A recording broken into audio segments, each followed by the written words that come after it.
Sino ba yung tao na kahit mag-isa hindi mukhang kawawa? Introverts.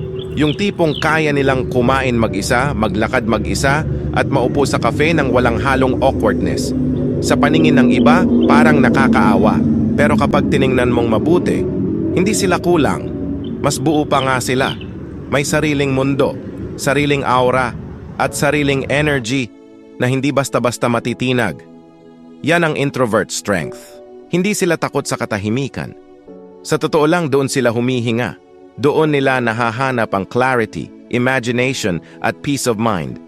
Para sa kanila, solitude is not emptiness. It's power.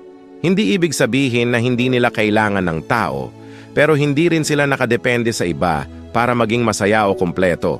At kapag may taong pinili nilang pumasok sa buhay nila, hindi dahil may kakulangan. Dumating ka kasi may sobra sila. Sobrang pagmamahal, sobrang oras, sobrang energy na gusto nilang ibahagi. That's rare. That's magnetic.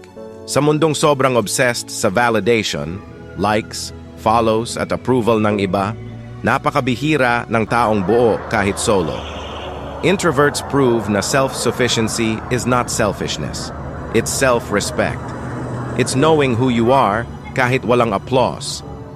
Kaya kapag pinili ka ng isang introvert, tandaan mo, hindi dahil hindi nila kayang mag-isa. Pinili ka nila kasi buo na sila at mas pinili nilang makasama ka. That's genuine. That's loyal. And that's the kind of connection na hindi madaling matagpuan.